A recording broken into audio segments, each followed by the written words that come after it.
Hoje é dia de recebermos os doutores, já sabe, às segundas-feiras é sempre assim. Esta tarde os nossos médicos especialistas vão mostrar-nos que muitas vezes pensamos que sabemos e fazemos tudo bem no que toca à saúde e ao bem-estar, mas acabamos por cometer erros sem nos apercebermos.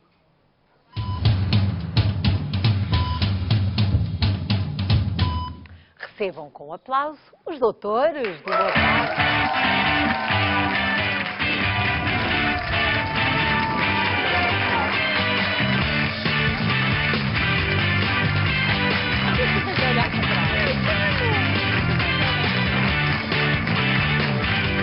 Olá, sejam muito bem-vindos, espero que estejam muito bem dispostos. Hoje o nosso painel é composto pela médica dermatologista Alexandra Osório, pelo médico de clínica geral Pedro Lopes,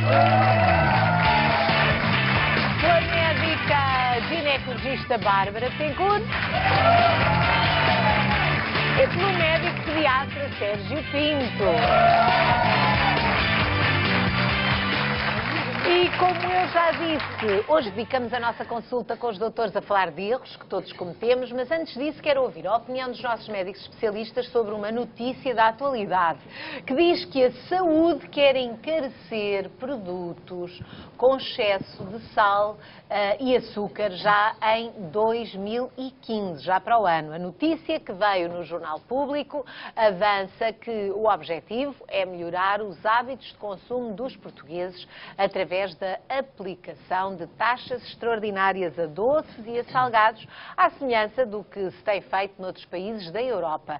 Eu quero saber o que é que os doutores pensam sobre isto. Doutor Pedro Lopes, faz favor. Eu, por princípio, tenho sempre algumas reservas em relação a este tipo de medidas que são proibicionistas e que têm, no fundo, um outro efeito que é interferir na liberdade individual de cada um. Acho que é muito mais positivo reduzir a incidência de impostos sobre produtos que sejam benéficos para a saúde do que sobretaxar produtos que tenham, à partida, malefícios. Todas as pessoas conhecem os malefícios dos produtos que são enriquecidos com açúcar e com sal e com gordura e, portanto, quem os consome não os consome por desconhecimento, são produtos que estão muito enraizados nos hábitos alimentares das populações, e isso é um aspecto que também é importante. Há vários países, inclusivamente, onde essas medidas foram introduzidas e foram retiradas porque se percebeu que não tinham o impacto esperado sobre, de facto, a melhoria dos hábitos alimentares das pessoas. E depois é o mito e a forma um bocadinho quase demagógica de se dizer que essa sobretaxa vai servir para reinvestir ou para canalizar para a saúde, para que se possa dar o tratamento adequado às pessoas que sofram de alguma complicação decorrente do consumo. Acho que era muito mais importante estabelecer planos e abordagens sérias de redução do consumo de tabaco, eventualmente com participar os medicamentos para deixar de fumar que não são comparticipados em Portugal e tratar o problema da hipertensão, da obesidade de outras formas do que criar mais uma sobretaxa sobre produtos que estão enraizados e que todas as pessoas que os consomem sabem que não são benéficos para a saúde. Estão enraizados, mas não são benéficos. Doutora Alexandra, o que é que lhe parece? Uma medida para tornar mais caros produtos com excesso de sal e de açúcar? Olha, eu faço minhas as palavras do Pedro. Isto são costumes também tão enraizados em cada sociedade. Há uma forma de conservar determinados alimentos que passa pela utilização excessiva de sal e que faz parte da nossa alimentação de Portugal e também dos países mediterrâneos. Eu não sou muito apologista de taxas em cima, eu acho que eu acho que as pessoas têm liberdade de escolha, tanto para o tabaco, como para o álcool, como para qualquer uma das situações. Eu defendo a liberdade de escolha de cada uma das pessoas. E esta reutilização destas taxas para uma melhoria, para injetar na parte da saúde, melhorar a saúde aos não concordo nada com isto, acho que as pessoas têm a liberdade de escolha. Doutor Sérgio, aqui vimos o bastonário da Ordem dos Médicos a defender esta iniciativa, dizendo que realmente depois o preço que temos a pagar pelos males que o açúcar e o sal fazem é muito maior do que o preço a pagar por esses produtos. E de facto temos visto cada vez mais os números alarmantes da obesidade. O que é que tem a dizer? Eu de facto acho que é uma medida interessante, mas para países em que, do ponto de vista socioeconómico e cultural, sejam um bocadinho mais à frente diferente do que nós. Acho que é muito importante investir na educação para a saúde. Preocupa-me, de facto, que em Portugal não estamos longe daquilo que é a América ou o resto da Europa em termos de obesidade. Temos excesso de peso e obesidade infantil que rondam os 30% e isso preocupa-me. Estas crianças são crianças que começam a sofrer de problemas que outrora nós não conhecíamos, diabetes, hipertensão arterial, problemas osteoarticulares derivados do excesso de peso, uma má autoimagem, autoestima. Quando o doutor era criança, esses problemas não tinham nada a ver com o que é hoje. Certamente menos. E isto preocupa-me porque, de facto, estas crianças começam a sofrer estas coisas, é a autoimagem que também está destruída, problemas psicológicos e comportamentais, numa sociedade que hoje em dia não está preparada ainda para colmatar estas falhas. Temos o bullying cada vez mais nas escolas, famílias destruturadas, o apoio dos médicos de família se calhar não é o desejável porque não têm condições, os professores estão desmotivados, portanto há uma série de coisas que é preciso melhorar. Em termos de obesidade, estas crianças vão ser os nossos futuros adultos e, de facto, vão ter os problemas que esta obesidade vai trazendo. Portanto, a obesidade, a hipertensão, as doenças cardiovasculares, tudo isto não só vai ser prejudicial para o indivíduo, que vai ter uma vida com menor qualidade, também com custos para a sociedade, porque é uma sociedade mais doente, claro que com mais custos para todos nós. Por isso é importante investir. São muitos os riscos. Eu, em relação a isto, já falei do bastonário da Ordem dos Médicos, mas a Direção-Geral de Saúde, através do seu máximo responsável, é um bocadinho mais cauteloso, que diz que, de facto, é preciso ter em atenção o melhorar os hábitos das pessoas, mas o que é certo é que, por exemplo, na Finlândia, desde 2011, que há taxas extraordinárias para doces, chocolates e gelados. A Hungria, há 3 anos, também avançou com uma tributação adicional em bebidas energéticas, produtos açucarados, aperitivos salgados. E a França, há 2 anos, começou a cobrar taxas suplementares por bebidas com adição de açúcar e adoçantes artificiais. Conceição, nós conseguimos perceber a utilidade da medida, mas em sociedade tem que estar um bocadinho mais à frente. Eu tenho dificuldade na consulta em educar os pais e os avós relativamente ao excesso de peso e obesidade na criança. Portanto, tenho mais facilidade na criança do que com os pais e com os avós. Portanto, são hábitos que estão muito enraizados. Temos primeiro investir aí e depois punir. Assim, doutora Bárbara, mas se calhar se puser mais caro os produtos, se calhar as pessoas pensam melhor 2 vezes. Já aconteceu noutras circunstâncias. Será? Eu questiono-me. Honestamente não sei. Por alguma razão há estudos realizados, isso já é uma medida inovadora, provavelmente noutros países devem ter percebido e os que recuaram foi porque devem ter, se calhar, até porque culturalmente não fez sentido. Eu questiono se, de facto, em Portugal, eu percebo nas bebidas energéticas, e até entendo agora no pastel de nata ou no gelado, será que isso vai ter esse impacto? Mas o excesso de açúcar é um problema nas suas consultas, certo? Não, sem dúvida, mas lá está, mas eu acho que eu concordo com o Sérgio, que é, mais vale incentivar o desporto, mais vale incentivar uma reeducação alimentar, mais vale se calhar apostar mais no apoio de nutricionistas que estejam, sei lá, nos trabalhos, nas escolas, mas não só, também temos o resto de uma outra faixa etária que pode ser. Se calhar faz muito mais sentido começar assim e depois lá estar, punir aqueles que depois então se desviam. Eu percebo, acho que faz mais começar do princípio. Aqui não era tanto de punição, era aumentar o preço dos produtos. Acaba por ser uma punição.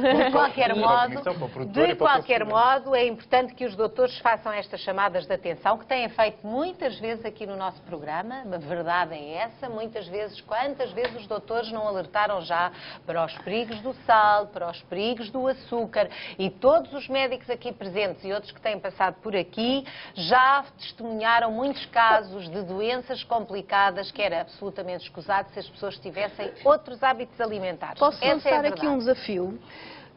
Podíamos ensinar o povo português a cozinhar de outra forma, além de uma cozinha light, usar vários temperos, ervas aromáticas para substituir o sal. E limitar Fica aqui, não é por falta de informação que nós estamos sempre a bater nesta tecla, é uma tecla importante para a nossa saúde, muito importante. Obrigada aos doutores também por estamos aqui em cima da atualidade, aquilo que vai acontecendo no país, com muita atenção. Entretanto, quero fazer agora uma pausa na nossa consulta para falar do nosso cartão de sonho, porque sei que a esta hora a gente a chegar junto do televisor, que ainda não teve a oportunidade de se juntar a nós ao longo desta tarde. Para essas pessoas quero dar o recado que hoje o nosso cartão de sonho pode dar 24.000 euros, são 23.000 de prémio acumulado, jackpot, e 1.000 euros garantidos para a chamada selecionada. Ora, se há uma chamada selecionada, significa que há chamadas que entram no sistema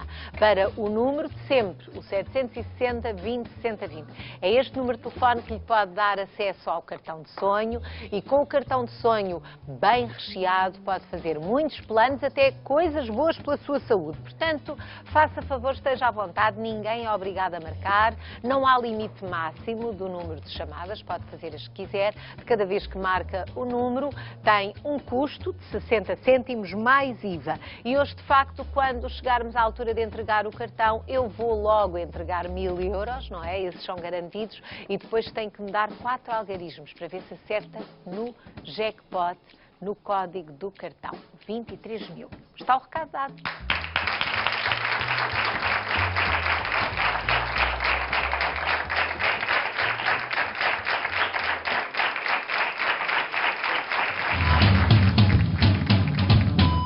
Quando as bolhas aparecem nas mãos e nos pés, será que podemos rebentá-las ou é um erro?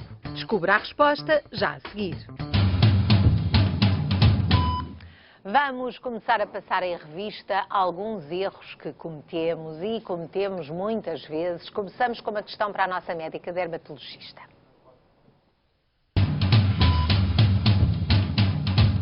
Olá, doutores. O meu nome é Frederico e tenho uma dúvida.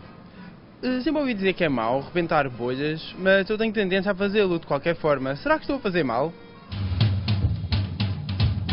Doutora Alexandra, podemos rebentar as bolhas ou é uma coisa muito errada de fazer?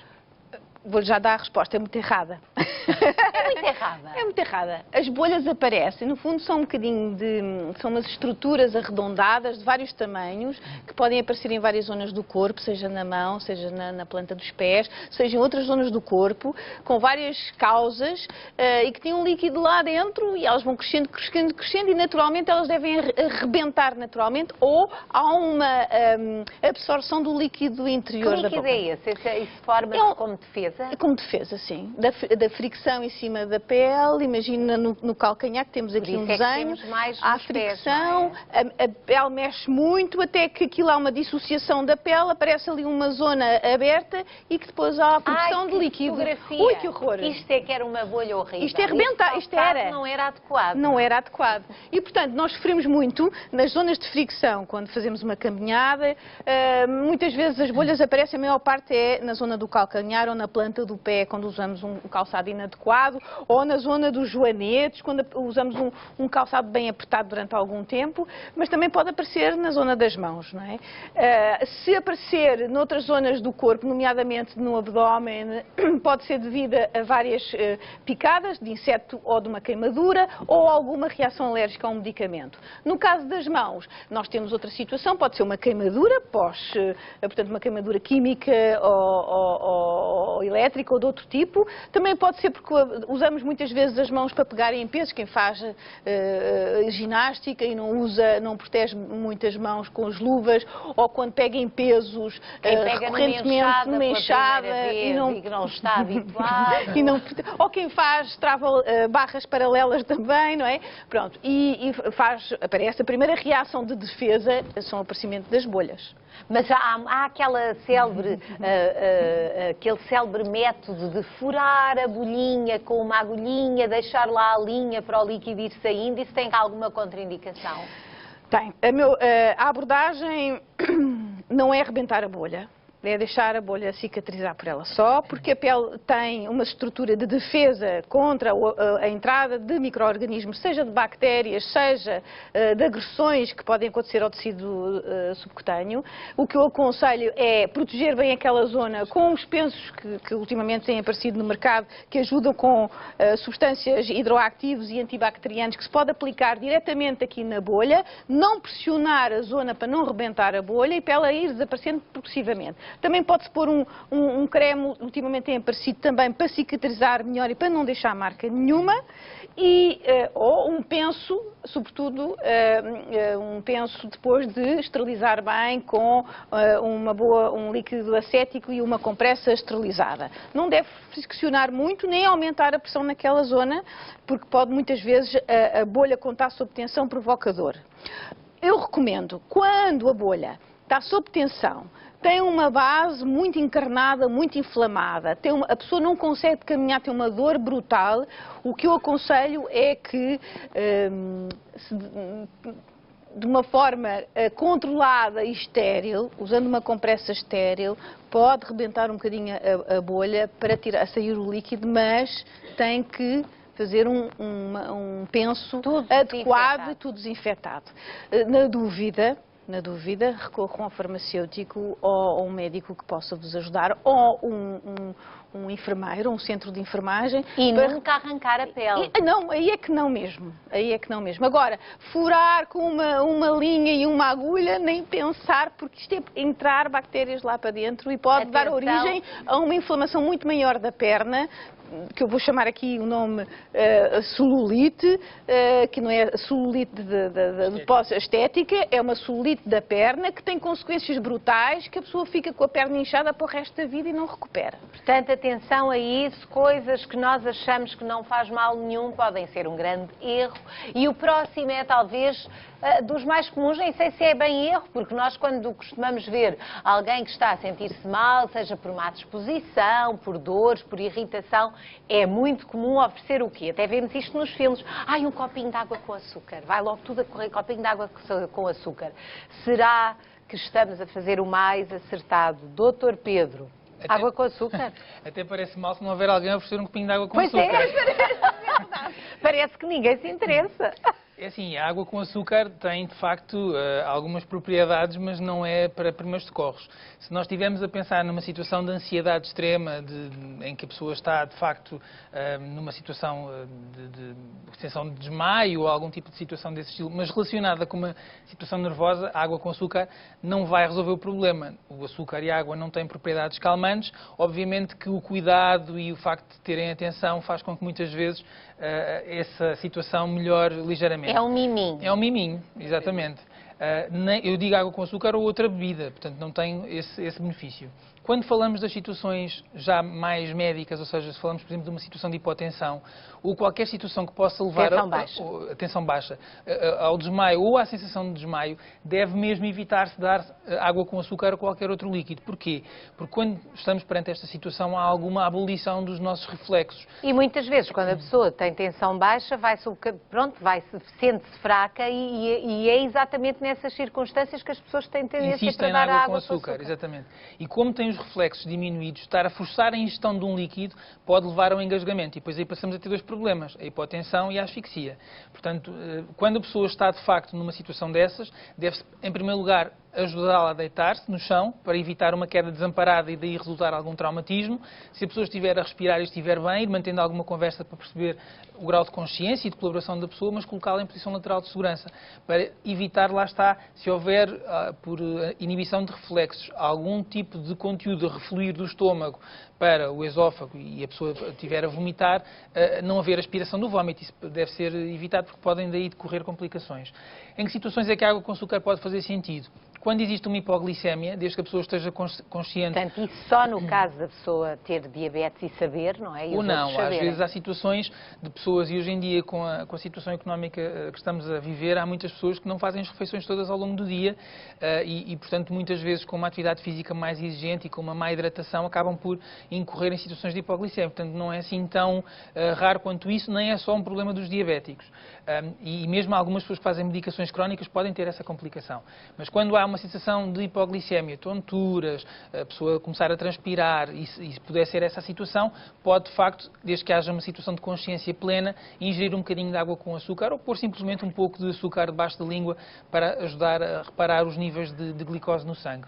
Uma outra situação em que a água e o açúcar associado ao sal fazem sentido e são muito utilizadas é na recuperação, por exemplo, das situações de náuseas e vómitos associadas ou não à diarreia, em que possa haver risco de hidratação. Porquê? Porque o açúcar ajuda a absorver a água e os sais minerais que estão perdidos quando existe uma situação de vómitos e diarreia. Nessas circunstâncias da pessoa estar com esses vómitos, com as diarreias, a água com açúcar não faz mal nenhum. Não faz mal. O que eu sugiro até é que se prepare aquilo que é o soro de reidratação feito em casa. Não é preciso comprar soros de reidratação na farmácia. Como é que se faz? Se tiverem essa possibilidade é fácil. É muito simples. 1 litro de água é o que precisamos. Depois vamos usar uma... Atenção que isto é muito importante, doutor Pedro. É melhor tomarem nota, porque quem está em casa às vezes não é tão rápido. Vão lá tomar nota, escrever esta notinha, que isto pode dar muito jeito. Portanto, arranjar um jarro com a capacidade para 1 litro de água. A água da torneira normal, não é preciso ser nenhuma água em especial. Juntar 2 colheres de sopa de açúcar também normal, daquele que se usa em casa, e juntar 1 colher de sopa de sal. Sal de cozinha normal. 2 de açúcar para 1 de sal. Exatamente. E depois mexer e ir bebendo esta preparação com intervalos de 20 minutos, ou seja, a cada 20 minutos ingerir, no caso de haver vómitos, por exemplo, ingerir 1 colher ou pequenos golinhos de água. Se for bem tolerado, ir encurtando os intervalos entre cada ingestão, começar a beber golinhos e ir bebendo isto ao longo do dia. A água com o açúcar e o sal ajuda, de facto, a haver a absorção dos sais minerais e da própria água e, portanto, repor a hidratação que está perdida numa situação de doença. Portanto, nessas situações não há problema nenhum com a água com açúcar. Em situações de desmaio ou de indisposição que não se consiga perceber a causa, por cautela é melhor não dar. Quem não gosta muito, que eu vi a doutora Bárbara a torcer o nariz a dizer ai, água com açúcar e sal. Mas pode pôr umas gotinhas de limão, não é? Fica assim uma espécie de limonada, ou isso tem contraindicações? O soro de reidratação da Organização Mundial de Saúde tem esta composição. Ou seja, é preciso a água, água, não é para pôr mais nada. A glicose e o cloreto de sódio. Portanto, isso é muito nada importante. De sabor, é assim, é preferível beber isto e ficar melhor do que armarmos em esquisitos e ficarmos piores. Se não for bom cozinheiro, é melhor comprar o soro na farmácia. Há uns com os saborzinhos. Mas às vezes não estamos em circunstâncias de ter isso à mão de semear e é sempre bom ter estas dicas caseiras que os nossos espectadores apreciam muito. Muito obrigada ao Dr. Pedro Lopes por esta receita para, não é a água com açúcar, é este soro quando há desidratação. De resto, o copo de água com açúcar não adianta nada e até pode prejudicar. Portanto, atenção a isso. Ora, faço aqui mais uma paragem na nossa consulta para lembrar os espectadores que hoje podem ganhar o cartão de sonho. Temos 23.000 euros no jackpot e temos 1.000 euros garantidos para a chamada selecionada. O número de telefone, se quiser usá-lo, é o 760 20 60 20. Através deste número faz a sua inscrição no nosso passatempo, pode marcar as vezes que entender, de cada vez que marca o seu registro fica feito e no final do programa, entre todos os registros, apenas um é selecionado. Quem sabe hoje não é o seu dia de receber o nosso cartão de sonho que está aqui todos os dias para os nossos espectadores. 23.000 euros de jackpot, 1.000 euros garantidos. Não é possível? 24.000 euros para começar a semana, ainda por cima numa semana de feriado, ali de quinta-feira. Tentador. Faça como entender. Boa sorte.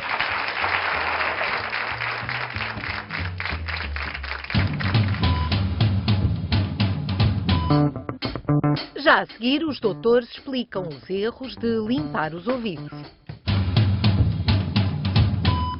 Estamos aqui a falar de erros que cometemos sem nos apercebermos. O próximo erro é cometido por muitos e pequenos e graúdos e mesmo que se fale muito disso, há sempre dúvidas. Estou a falar do cotonete, tão desaconselhado e tão usado. A propósito disso, recebemos um e-mail da Ana que diz o seguinte. Pergunta a ela como se limpam bem os ouvidos, como posso limpar os ouvidos com cotonetes sem me aleijar. Portanto, sem magoar e sem prejudicar. Doutor Sérgio, o uso do cotonete é um erro, mas a maioria se calhar insiste. Portanto, a resposta é deitar fora as cotonetes lá de casa. Deitar fora? Deitar fora não se usa para limpar o ouvido. Pode-se usar para maquiagem, já percebi cá no programa que se usa.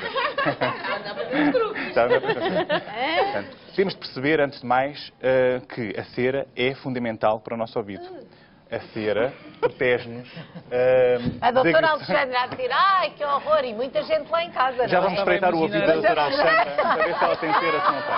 Ela estava a imaginar a unha comprida do quinto dedo. Bem, a cera é fundamental. É produzida por glândulas que se localizam no terço externo do canal auditivo externo, portanto, que é este orifício que vai até à membrana do tímpano, e tem a função de forrar o canal auditivo externo e protegê-lo das agressões da entrada de água no canal auditivo, como é cera, é hidrofóbica, portanto, afasta a água, repele a água que vai entrar no ouvido.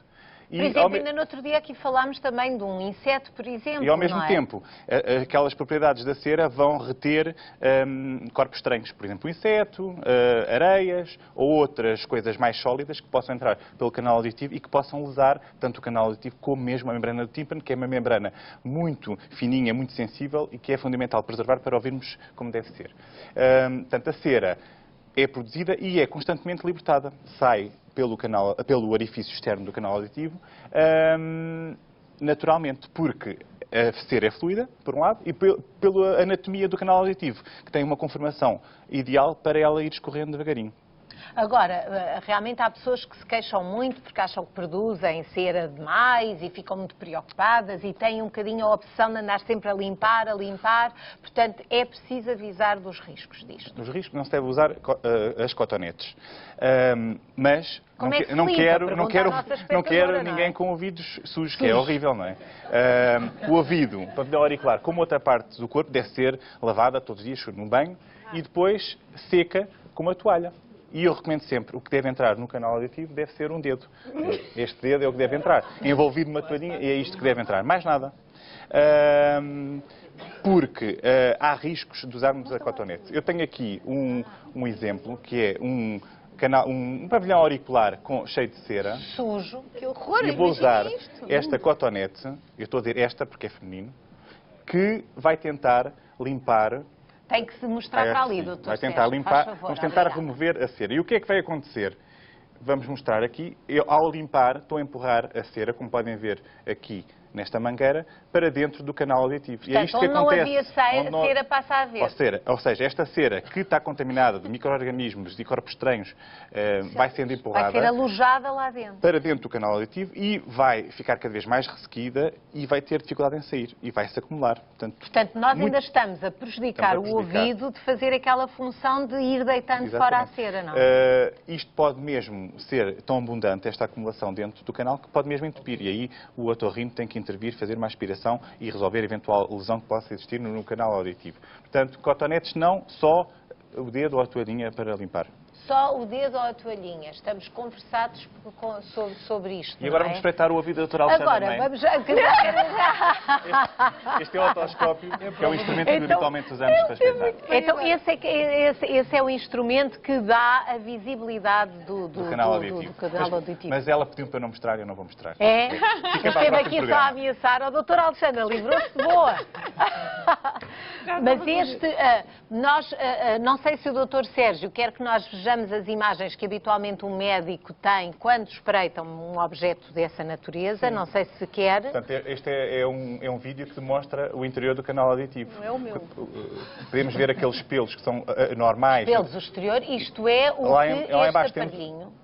Este ou outro, aquele é mais endoscópio, não é bem este, mas no fundo é o que vemos. Lá ao fundo vemos a membrana do tímpano com o triângulo luminoso. O que é a membrana do tímpano? A membrana é o tímpano, que é no fundo aquela membrana que tem uns ossinhos que vão comunicar com umas estruturas do ouvido interno e que vão possibilitar que tenhamos a audição. Portanto, aquela membrana vibra e faz vibrar uns ossinhos que vão transmitir... Aqui está. Portanto, temos aquela zona mais alaranjada à volta, não é? Sim, que são vasos que estão a nutrir a membrana do tímpano. Depois temos ali um reflexo, um pontinho branco, que é o reflexo luminoso da membrana do tímpano, e depois umas estruturas mais branquiçadas que se vêem, que são os ossinhos da membrana do tímpano. E realmente, mas de qualquer modo, há realmente pessoas que produzem mais do que outras a cera, e isto pode até levar a uma perda de audição. Às vezes a pessoa fica muito preocupada e não é nada especial. Se acumular em excesso e entupir o canal, tem que se resolver, tem que se aspirar. Olhem, este exemplo que o Dr. Sérgio deixou aqui hoje é muito ilustrativo. Portanto, se há coisas que nós aprendemos com os doutores, não devemos ignorá-las a seguir. Estamos aqui a falar de erros, doutora Alexandra. Quanto mais a pessoa tiver uma pele oleosa e cabelo oleoso, mais produz cera. Portanto, geralmente tem essa associação, não é? E às vezes há indivíduos que têm eczema do canal auditivo, às vezes até têm produção ou aumentada ou diminuída, e a produção às vezes até diminuída agrava o eczema, por um lado, e a acumulação de resíduos de pele, e às vezes o entupimento até é maior. Portanto, atenção a isto. Continuamos então a falar de erros que cometemos no dia-a-dia em relação à saúde e vamos agora falar de um erro comum, que é fácil, sobretudo as mulheres grávidas, cometerem. Eu falo da posição em que dormem durante a gravidez, que às vezes têm tanta dificuldade para dormir, mas é importante ouvir os conselhos da doutora Bárbara, porque eu sei que tem conselhos importantes. Doutora Bárbara, temos aqui uma grávida de 29 semanas. Vamos lá falar com ela. Doutora Bárbara, acompanhe, por favor. Aqui está. Olá, Sandra. Boa tarde. Então, como é que está a correr a sua gravidez? Muito bem. Olha, vou passar aqui para este lado para ficar aqui junto da doutora Bárbara. Parabéns, antes de mais, está expectante? Um bocadinho. É o primeiro filho? É. Ah, que coisa maravilhosa. Então, e 29 semanas, tem corrido tudo bem? Sim, lindamente, felizmente. Já teve dificuldades a dormir? Não, ainda não. Estou muito curiosa para saber no caso de ter dificuldades. Como é que costuma dormir? De lado, barriga para cima tentava, mas disseram que não era muito aconselhado e já tive uma quebra de tensão, acho que foi disso também. Doutora Bárbara, a consulta é consigo.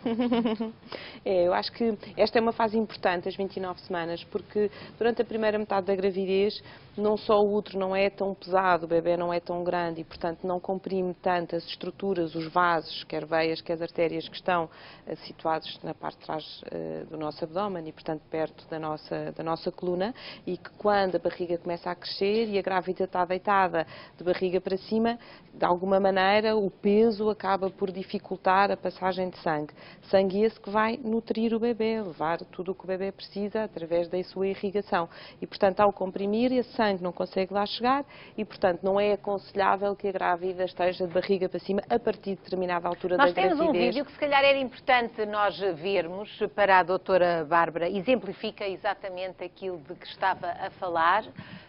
Portanto, ali está o bebê e a temos posição. Aqui a veia cava e também e a artéria, que também é a aorta a que nos referimos, e que vai portanto, quanto mais peso em cima da artéria, mais risco, não é? Claro, mas às vezes as grávidas dizem muito: ai, doutora, que horror, eu acordei de barriga para cima, e o que é que eu faço cada das vezes que eu acordo de barriga para cima? Porque é inevitável que a pessoa ainda não esteja tão habituada e porque ainda não sente o desconforto também, porque a certa altura também fica com alguma dificuldade respiratória, não tem tanta facilidade em fazer uma expansão quanto está assim. Portanto, aí automaticamente desperta e vira-se.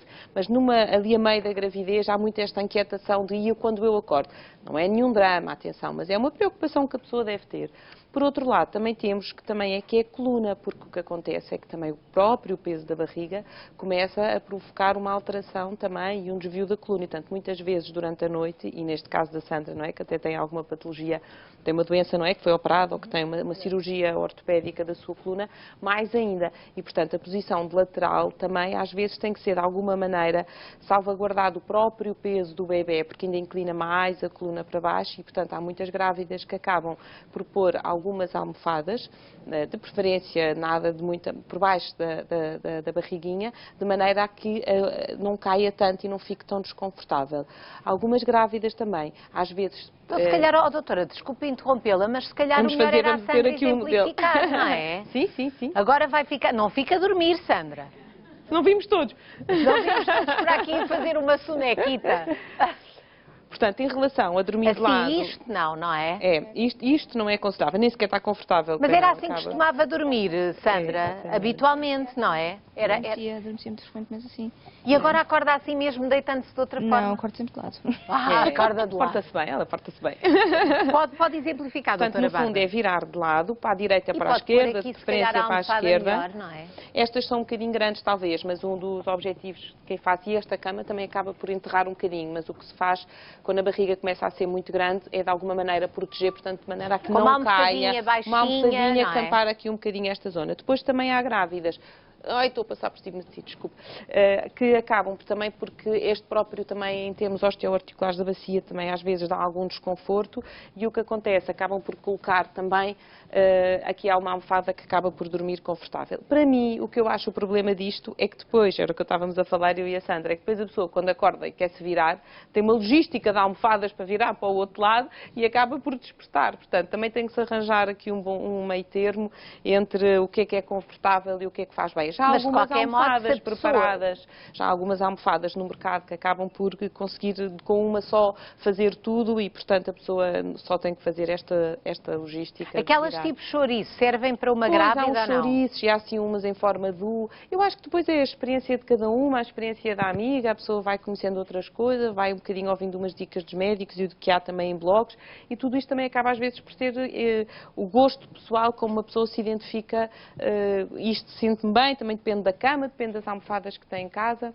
Uma outra hipótese também, às vezes, coitadinha da Sandra que está aqui, é que se não gosta de estar de lado, também é meia sentada, meia deitada, meia sentada, portanto, reclinada. Porque tem menos pressão na veia cava, conforme estava a dizer. Isto é muito no fim, exatamente, no fim da gravidez, esta é uma posição, porque a outra também já custa e começa de facto a pesar.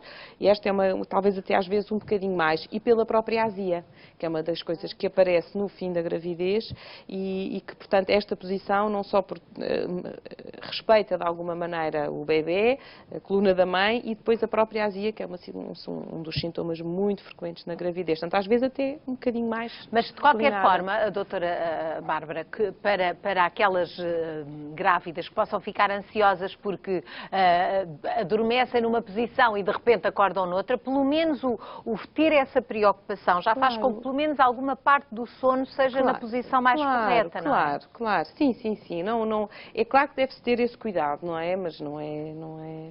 Lado direito ou esquerda? A inclinação é fundamental nesse aviso, não é? De preferência para a esquerda, mas não... Sim, mas não é... por questões anatómicas, de preferência para a esquerda. Mas eu acho que a pessoa aí já deve tentar, desde que consiga estar desviada para um lado ou para o outro. E já agora de barriga para baixo, não. Também não. Sandra, já me muito obrigada, boa sorte. Já vai daqui mais aconselhada. Muito mais. Obrigada, uma salva de palmas para a Sandra, felicidades para ela, para o bebê. Doutora Bárbara, obrigada também. Vamos aqui para a nossa próxima dica. Ainda temos mais um tempinho para mais um dos erros que cometemos. Chegou-nos por via e-mail através da Ana Ferreira, de Coimbra, que nos conta que tem hipotiroidismo e que durante cerca de 5 anos andou a tomar os comprimidos sempre depois do pequeno almoço.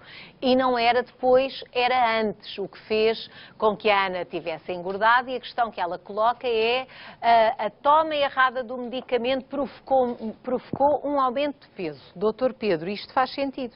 Provavelmente é coincidência, ou seja, o que pode acontecer aqui é não haver um benefício ótimo da toma de um determinado medicamento. Este é dos principais erros quando nós falamos de sucesso ou de insucesso de uma terapêutica. A maioria das pessoas não toma a medicação como lhe é prescrita pelo médico, ou muitas vezes recomendada depois pelo farmacêutico, e acaba por haver erros ou uma perda de eficácia daquilo que se pretende relativamente a um determinado medicamento. Este é um erro frequente. A medicação da tiroide normalmente tem de ser tomada em jejum, ou seja, cerca de 30 minutos antes do pequeno almoço. 30 minutos e normalmente é uma toma única, quase sempre é uma toma única. Portanto, quem toma medicamentos para a tiroide deve tomar em jejum, 30 minutos antes do pequeno almoço, e é essa a única toma que deve fazer. Outras medicações que normalmente dão asa à confusão, os medicamentos, por exemplo, para inibir a acidez do estômago, os medicamentos chamados inibidores da bomba de prótons, que reduzem a produção de ácido do estômago, também são para tomar em jejum. Devem ser tomados também 20 minutos, meia hora antes da ingestão da primeira refeição, portanto, antes do pequeno almoço. Há pessoas que desdobram este tipo de medicamentos, só sob orientação do médico é que deverão fazer isso, portanto, se esquecerem de tomar e não tomarem no período em que é suposto, não vão ter o benefício adequado, porque isto interfere, são medicamentos que são dependentes da ingestão de alimentos em relação à sua absorção e também a extensão da sua metabolização no fígado. Todos os medicamentos que nós tomamos vão através da circulação até ao fígado e utilizam umas máquinas que nós temos no fígado, que são são as enzimas, para serem transformados naquilo que são as substâncias ativas desse medicamento. Portanto, se já tiver havido ingestão de alimentos e a absorção de nutrientes, que também vão ao fígado e que utilizam essas mesmas máquinas, a metabolização dos medicamentos fica comprometida. Portanto, muita atenção a isso. Há comprimidos que são para tomar depois das refeições, outros antes, outros até durante. Esta coisa de ser às refeições é relativo, não é? Exatamente. É preciso levar mesmo a sério aquilo que os médicos prescrevem. Não acho que é médico, porque os médicos são os médicos que trazemos aqui, os especialistas, cada um na sua área, e mesmo os de clínica geral, como o Dr.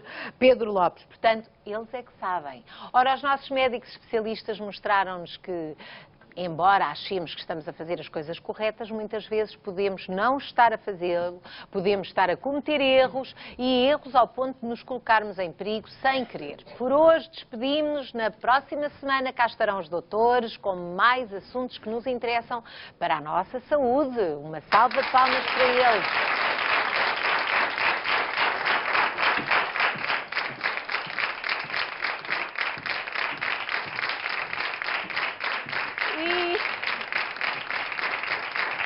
E se quiser contactar os nossos doutores, já sabe que há sempre maneira de chegar até nós. Temos aqui vários endereços, conforme seja do seu interesse. Para falar com os doutores, por exemplo, pode mandar dúvidas e sugestões por escrito ou por vídeo para osdoutores@sic.pt. Está aqui este recadinho e agora tenho de falar de uma coisa muito importante que todos os dias se passa aqui no nosso programa, o nosso cartão de sonho, que está